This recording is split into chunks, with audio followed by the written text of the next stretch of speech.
Which gas is used in refrigerators and air conditioners?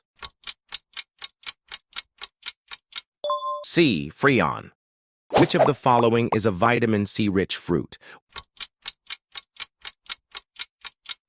C. Orange. Which gas is most commonly used in soft drinks? B. Carbon dioxide.